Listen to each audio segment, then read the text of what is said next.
Hi! Today I want to share a simple but very useful technique that will add life to almost any animation in just 2 minutes.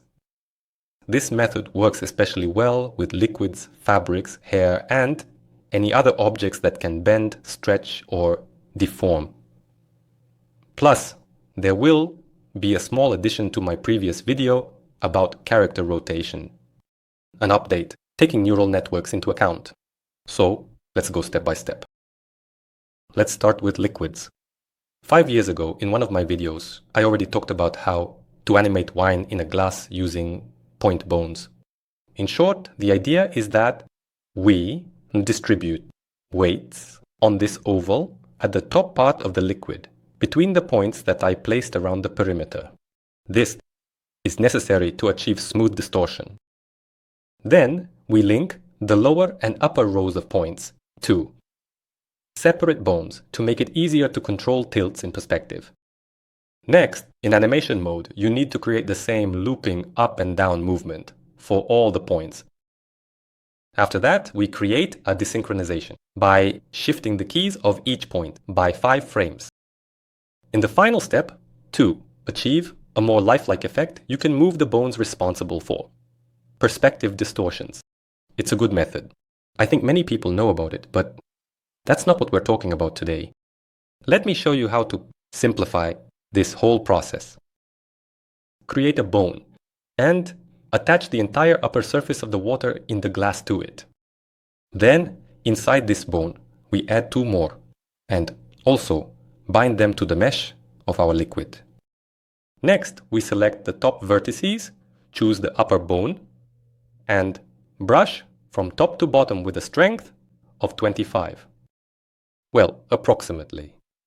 And we repeat the same actions for the lower bone and the lower part of the liquid. The diameter of the brush should roughly match the width of our oval. Now it's enough to slightly rotate the bone around the axis, and we already get a soft wave effect without any extra effort. Even if you move the bone a little to change the perspective, the wave keeps its shape and looks great. Here's an example. Here, the bones simply rotate around the axis and move up and down. And here, I added a bit of tilting and movement to the central bone as well. In many cases, this kind of animation will be enough, and it can be created in just a couple of minutes, unlike the first method. For example, here's another one of my old animations where I used this technique. Here, the advantage is not just saving time. This approach also has a positive effect on optimization in the game engine, especially when there are a lot of these glasses. And here, the principle is, fewer bones mean to less load on the system. Of course, if you need a more detailed control over the shape of the liquid, then using points will still be more convenient. But honestly, even in this animation, it probably could have been done without them. The main work here is done by the central bone, which rotates all this green acid. However, that's not the main point right now. I wanted to demonstrate the principle itself, and using the liquid as an example makes it more visually clear. Now let's see how this same method works in other situations. Let's take a look at this female bandit. Our characters often stand still, and it's especially difficult to come up with lively hair animation, especially for hair like this, with large curls that are hard to imagine in motion. Here's the result that was achieved using simple bone rotation. This wavy effect is perfect for simulating wind. It adds dynamism even to a static pose. It's quick to implement, but looks very impressive. I used a similar technique for the clothing, adding rotation to the bones, in the sleeves and collar. Here's another example with a different heroine. The same principles apply here. Pay attention to the scarf and collar. How expressive they look, even though it's all based on a simple bone rotation. There are no complicated techniques here. Everything can be done in minutes, and you don't need to learn anything difficult. Also, if you analyze her static pose, well, you'll see that almost 50% of the artwork is taken up by her white shirt. And if you ignore it, the animation will look empty and lifeless. In motion, we absolutely need to involve the chest. These folds around the ribs and the collar. It's precisely these kinds of details that convince the brain that we are looking at a living character. And the principle of simple bone rotation allows us to achieve this very quickly. Here's another example. In this animation, the furry part of the bag reacts to the movement of the cats in the same way, with a light bone rotation animation. You see, the same wave passes through here when the snow falls. I used a similar technique on Santa's beard. It's a single object, along the contour of which I placed bones that create a slight rotation, like in liquid animation. It's very important to analyze the composition, even before starting the animation. In this case, the beard and the bag occupy a significant part of the frame. And here, it doesn't matter that these are inanimate objects.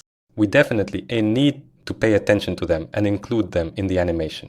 I understand that there's not always enough time for such details, which is why I'm sharing this method that practically requires no effort. And one last example to demonstrate all the cases. Here are a few cartoonish jelly-like characters. Here, on the sides of each one, I use the same mechanics. As you can see, this method fits perfectly here as well. And basically, that's all I wanted to show. Try to repeat it yourself. I hope you'll enjoy it. Now, I want to touch on another important point. In the previous video, I talked about rotating characters and mentioned that me drawing the desired angle for our heroes is often faster than generating it with neural networks. However, I haven't kept up with advances in neural networks for a while, and I want to change my perspective. A couple of months ago, an update for ChatGPT was released that significantly improved image generation based on your content. I think everyone has already had a chance to experiment with their own photos, styling them as anime, The Simpsons, Lego, and other franchises. The results turn out to be very similar, and at the same time, the context of the image is preserved quite accurately. So, if you dig a little deeper, you can try generating other angles for our characters as well. And here's what I got on my very first try. You can see my original image, the prompt I came up with, and the final result. In my previous video, it took me about 30 minutes to manually draw 3 projections. Now, in just 1 minute, you get all the necessary angles at once in a single image. Of course, sometimes there are inaccuracies, and especially if you ask for all the rotations in one picture, like here. But if you make a separate prompt for each specific angle, the result will be more accurate. For example, I was missing a frontal image. I entered a prompt, and here it is. I wanted a pose where he's almost turned away, and here's the needed generation. And notice, everything worked on the first try. We can even run an experiment. I'll launch another generation. Let's see how long it takes, and how ChatGPT handles it in real time. As an example, I chose a parrot and copied my standard prompt. Let's see what we get. While the angles are being generated, I'll show you other examples I prepared in advance. No edits. The same prompt was used everywhere, and only one attempt per generation. I won't be evaluating the similarity of the characters or the accuracy of the angles. Here, everyone has to decide for themselves whether this quality is sufficient. But personally, for my tasks, when I need to quickly turn a character around, I don't need perfect resemblance, and this level is more than enough. As proof, you can watch the previous video if you haven't seen it yet. Usually, one image is generated in 40 to 90 seconds. However, it's not possible to generate many images in a row. After about 20 attempts, you'll be asked to take a break for 10 to 15 minutes, and then you can continue again. I have the standard subscription for $20 a month, and considering how actively I use ChatGPT in my life, it fully pays for itself. As for generating these kinds of angles, I'm not sure.